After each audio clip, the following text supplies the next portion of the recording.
Yes, I think that the developed nations that in the world, notwithstanding their differences, must understand that the groups who are spreading fundamentalism in the Islamic world represent a danger for everyone. A danger for the West, a danger for Russia, a danger for China, and every part of the world has critical sectors. So my idea is try to have to, notwithstanding their political differences, to reach an agreement to stop together that threat. Otherwise, if in the world some groups are helping those fundamentalists because they are anti the rival nation, and so there is no solution to the problem. But basically, the same terrorists who attacked in 9/11 in New York are the same one who attacked in Chechnya. So there is not a real difference, and it would be foolish in not realizing that, and not for the leader of a great nation to conceive a kind of common defense. Can you explain to our citizens, to the Russian society, you're representative of authentic Islam, or you're representative of a new wave like Sufism? What your representative now? I am a representative of traditional Sunni Islam, and Sufism itself is a branch of traditional Sunni Islam, and I am trying to work in coordination with representative of traditional Islam, both in Italy, in Europe, and abroad. Can you say what is your favorite master in Sufism, in this ordinance? I mean, maybe Bayezid Bastami, maybe Al-Ghazali, and which master your favorite, and according to which qualities?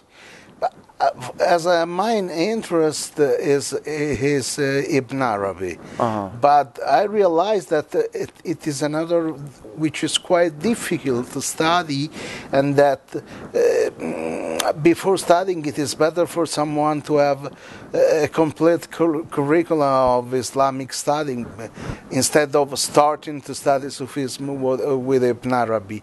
For a basic approach, I would suggest Ghazali, or even the poets like Rumi, like Hafez, that can introduce the argument not in a systematic way by means of their poetry. Jalaluddin Rumi, what do you think about this person? He's actually like a member of Islam, or maybe he's like a poet of the planet poet? He was a great Islamic theologian. He was working as imam of a mosque, and before that he was the descendant of a family of Muslim scholars. But what changed the situation, that when he met his leader Shams of Tabriz, and Sufis traditionally one says that one Sufi master can be sober or intoxicated. And a sober master is someone living in a high spiritual dimension, but which can control it, not to showing exteriorly he looks like an ordinary person. And an intoxicated master cannot control himself. So it is like emphatic for those who understand his status.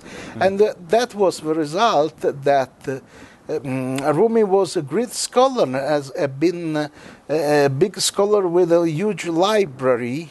And when he met Shams, he saw his whole library burning. And so I understand that studying books was the preparation to meet a master like him. And it was such a kind of master that we don't know anything from history except what Rumi himself mentioned about him in his poems. Nice, very nice. And can you describe your spiritual practice? For example, do you chant some mantras or some Islamic? Yes. It's like zikr, yes? Zikr is exactly the same system of mantra that you start repeating it until first it is a vocal exercise. Then to a certain level it becomes a mental exercise, and then you can control it by your heart. In that level you start changing your nature and becoming effective. Otherwise, if that is the reason why one should have a master teaching him the technique. Otherwise, he can stay hours repeating the zikr or for Voice. hours and hours. It has no effect. Yes. It should like a transformation of heart transformation. Yes. It's very interesting. Can you describe some of the names of the Allah in this zikr? 99 actually, or more? Generally, 99 are the canonical names. But there are other names that, although because 99 are the one used that can be identified in the Quran. But there are some other names which are common in Hadith, in literature, in other literary sources, so they are not classified among the 99s, but are common. But generally, a dhikr never uses all of them. It uses some of them, or according to the Sufi school, it can also use just one, for instance, or two or three. That depends very much both on the school and on the methodology that the same master of the school is applying. Some other school, as a preparatory for Modik, they have also hymns, singing. Some others, they have special dancing, playing of musical instrument, while others have nothing like that.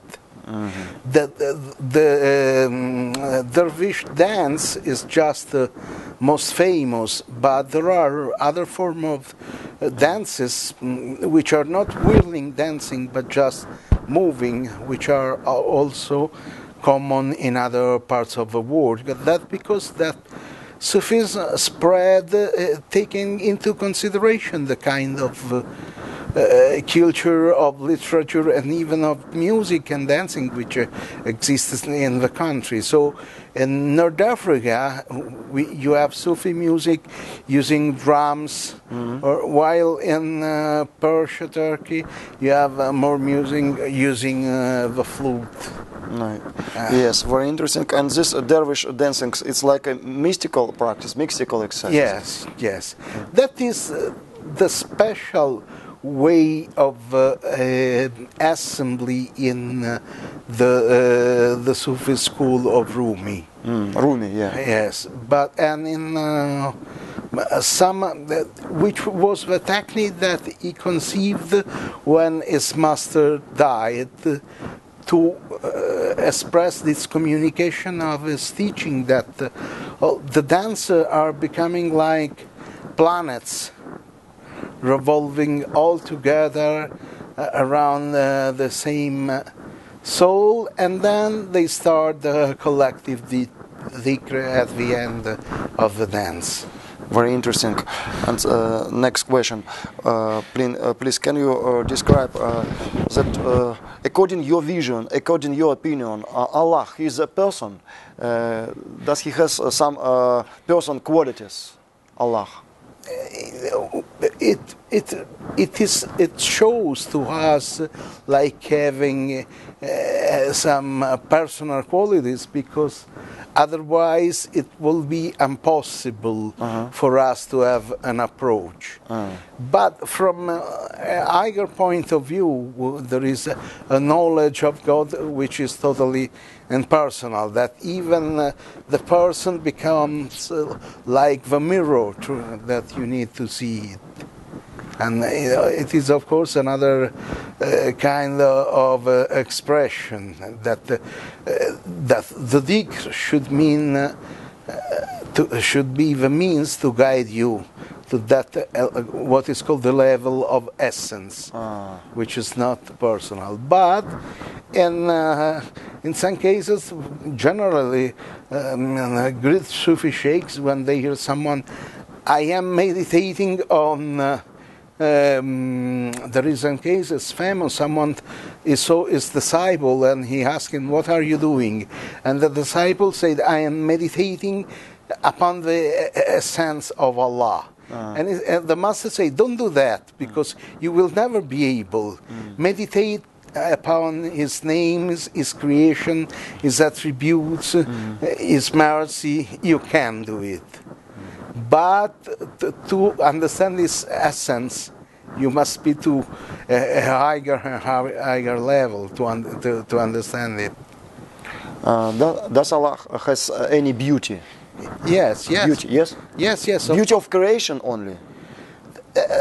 It is the opposite. It's the beauty of creation which reflects an aspect of divine beauty. In general, all positive attributes are seen as a partial reflection of a divine attribute, like generosity. A man can be generous, but never so generous as Allah is, or mercy, or just. That one day all together, Muslims and Christians, they will dance and glorify. Yes, of course. It is, in a certain sense, that is the natural condition of humanity. It is our time, and that is a